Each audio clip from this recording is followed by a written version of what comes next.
Pyrography is a pretty easy skill to learn. These are the first two pieces that I made and I'm very happy with how they turned out.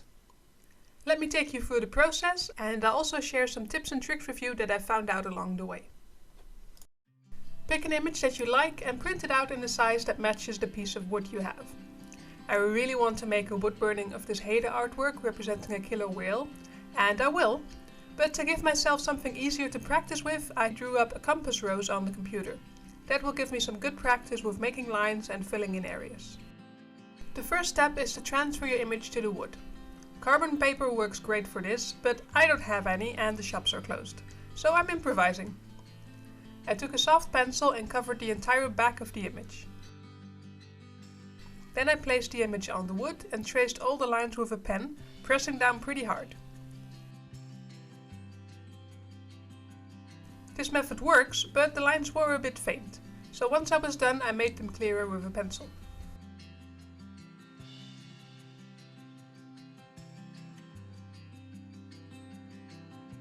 You'll need a wood burning tool, which looks something like this. They usually come with different tips that you can screw on to the end. I started with the thin tip because it looked the easiest to me, but I tried a few others along the way as well. Plug it in and give it a good 5 to 10 minutes to heat up. In the meantime, open up a window or two to get some ventilation going. I started making some practice lines on the back of the wood, but I quickly got bored with that and moved on to the real thing. Take it nice and slow. If you go too fast, the tool cools down too much and it won't leave a nice line. But if that happens, you can easily come back later and fix it up. You don't need to push into the wood very much. A light touch is enough. It usually becomes harder the more you push, because the grain of the wood gets in your way. If you're getting sidetracked by the grain, just lift up the tool and put it down where your line needs to be, making little dots or dashes.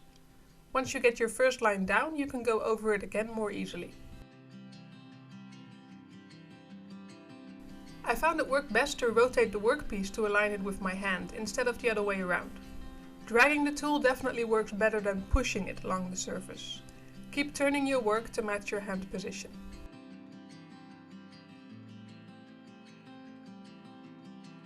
The thin tip bends pretty quickly when it's hot, so I just kept rotating the tool every now and then to keep it sort of straight.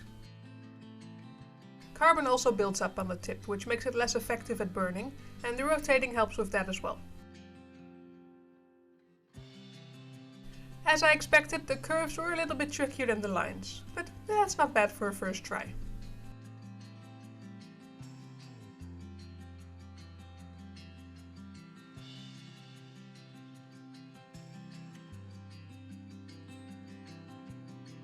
I let the tool cool down and then switched to a wider tip to fill in the areas in between the lines. This worked really well. The color is much more even and smooth than with the thin tip.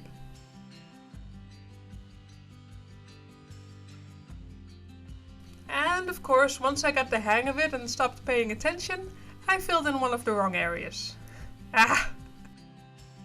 Well, it sucks for me, but I guess it's good for you, because it gives me a reason to try out a way of fixing mistakes that I heard about.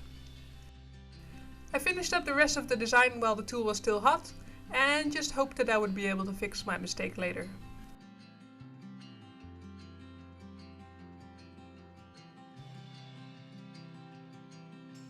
So I heard that to fix any mistakes, you basically just sand the black area away with some sandpaper. I only want to sand away the part that's actually wrong, so I grabbed a paper nail file, which gives me much more control than just a piece of sandpaper. For the really tight corners, I folded some sandpaper around the nail file and used it on its side. Some careful sanding later, it worked out pretty well. The only downside is that it leaves a bit of a dent in the wood, since the burning goes pretty deep and you have to sand all of that away. And I also got some color difference with my wood. But all in all, it's a pretty decent fix. I came back with the burning tool to redraw some of the lines, and that's that. So this is my first ever pyrography piece. I'm pretty proud of it, and I feel totally ready now to move on to the design that I actually wanted to make, which is the Haida whale. I love the Haida art style, and to me it's always reminded me a bit of the patterns that you see on a log in a fire. so it seems like a perfect fit for a wood burning design. I followed the same steps I just showed you for the compass piece. The many curves on this design are a bit trickier, so I'm glad I got some good practice in. But it still wasn't too difficult. You just need to take your time and enjoy the process. It's a great time to listen to your favorite music or podcast, or just let your thoughts wander.